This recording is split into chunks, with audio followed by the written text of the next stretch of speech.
En gros, les arts martiaux, c'est juste faire des mouvements stylés. Saitama.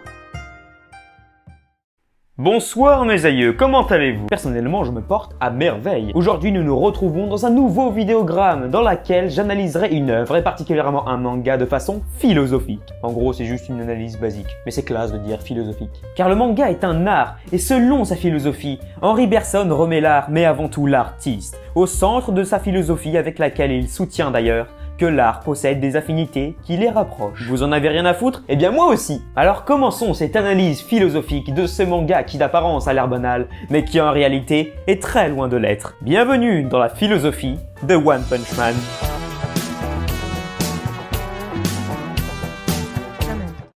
One Punch Man est un manga en ligne écrit et dessiné par One. Il est publié sur le site personnel de l'auteur depuis le 3 juin 2009. Puis une adaptation en manga dessinée par Yusuke Murata est publiée dans le web magazine Tonari no Young Jump de l'éditeur Shueisha depuis le 14 juin 2012 et 22 tomes sont sortis en septembre 2020. En France, il est édité par Kurokawa. Une adaptation en série d'animation produite par le studio Madhouse est diffusée entre octobre et décembre 2015.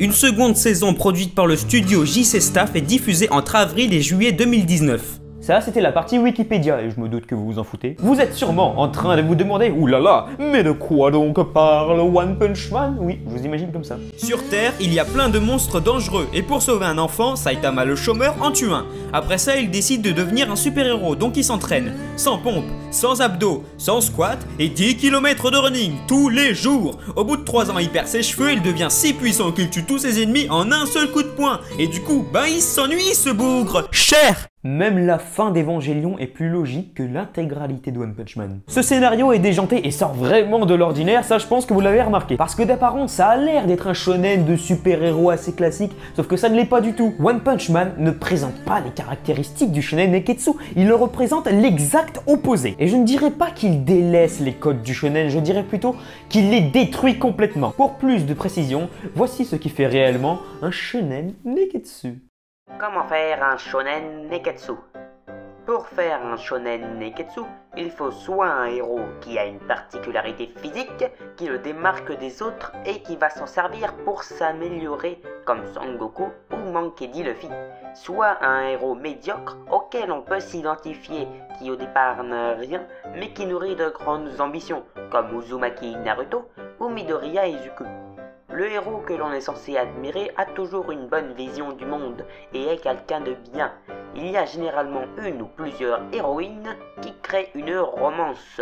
Le début d'un manga type shonen neketsu signifie le départ d'une longue quête qui présente toute une série d'aventures et de rencontres qui vont faire mûrir le personnage principal et pour le mettre en valeur, rien de mieux qu'un méchant charismatique ou un rival qui va pousser le héros à s'améliorer.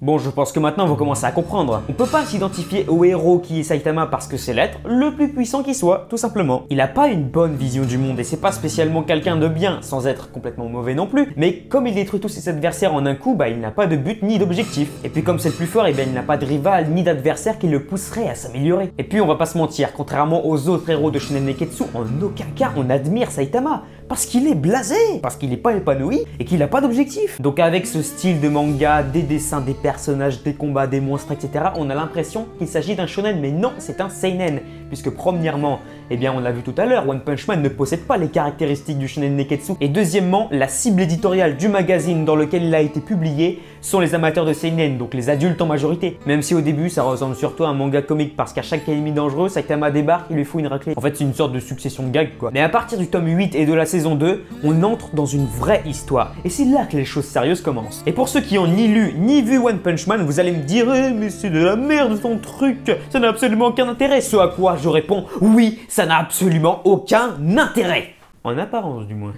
Une histoire qui raconte une succession de combats aux résultats prédéfinis sans qu'il y ait vraiment d'action est une chose impossible pour un shonen neketsu parce que comme je viens de le dire, ça n'aurait aucun intérêt. Pourtant, c'est quelque chose d'unique et de propre à One Punch Man qui le distingue des autres mangas et animés. Ça permet d'aborder le manga d'un autre point de vue. Au lieu de chercher à s'améliorer pour combattre ses adversaires, Saitama doit d'abord trouver un adversaire à sa taille. C'est justement ce côté débile et inutile qui fait tout l'intérêt de cette œuvre. Alors certains ne seront pas convaincus, mais malgré ces airs de manga débile, One Punch Man cache de vrais propos et il traite de sujets très intéressants pour le monde d'aujourd'hui, comme la hiérarchie sociale, la difficulté à s'intégrer en société et les problèmes du monde du travail. En bref, des sujets typiquement adultes qui se complètent parfaitement avec le ton du manga, qui est cet air inutile où tout est joué d'avance. Et l'auteur se base dessus pour créer quelque chose de burlesque et d'unique. Passons à la seconde partie de cette analyse, à savoir, est-ce que Saitama est le personnage de manga le plus puissant?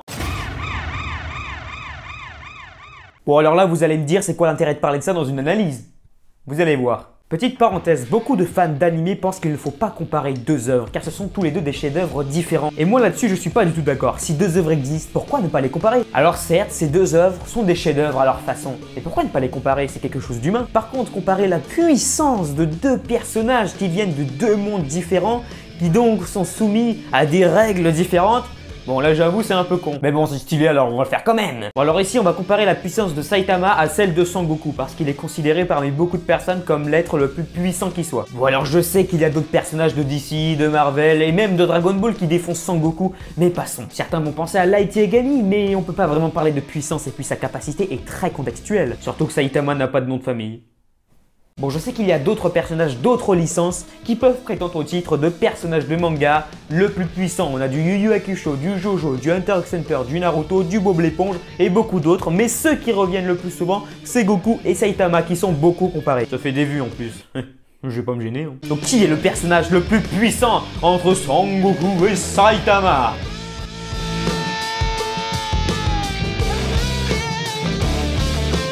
Bon, les avis ont beau être divers et variés, je pense quand même que la plupart pensent que c'est Sangoku le plus puissant parce qu'il possède des techniques toutes les plus puissantes les unes que les autres. Il possède le Kamehameha, la téléportation, l'ultra instinct, le vol, le Genkidama, le Kaioken et beaucoup d'autres.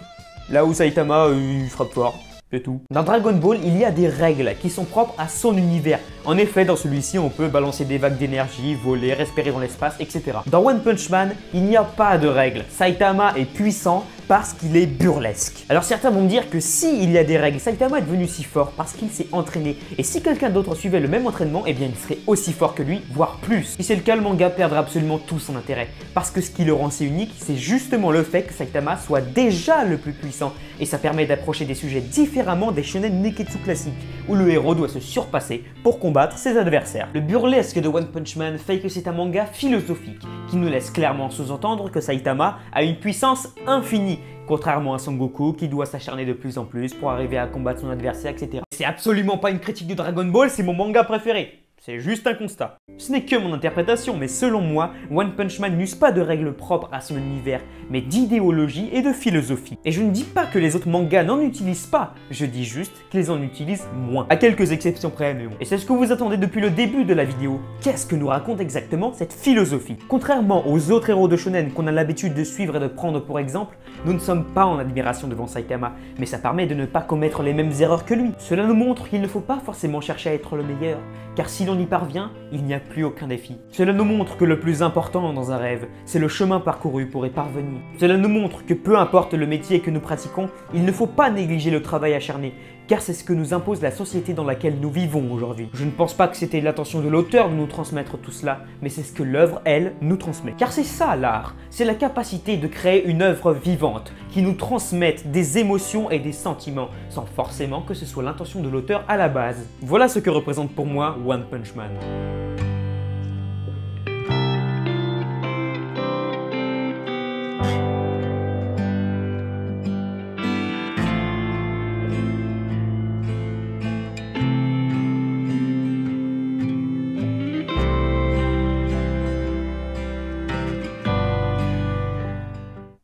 Bon, ok, je suis peut-être parti un peu loin, mais vous remarquerez que je n'ai pas parlé du dessin, de l'animation, de la différence de qualité entre les deux saisons, parce que je voulais analyser l'œuvre et parler du message que j'ai ressenti. Parce qu'on sait tous que la saison 2 est pourrie, il n'y a plus besoin de le rabâcher, mais ils referont plus l'erreur, un autre studio d'animation s'occupera de la saison 3 et ce sera génial. Cette vidéo vous a-t-elle plu? Moi oui, en même temps c'est la mienne. N'hésitez pas à m'indiquer dans les commentaires quel film ou quel manga je devrais analyser prochainement. Bon alors c'est pas dit que je le fasse, hein, parce que si tu me sors, tu peux faire l'analyse de qui est qui s'il te plaît?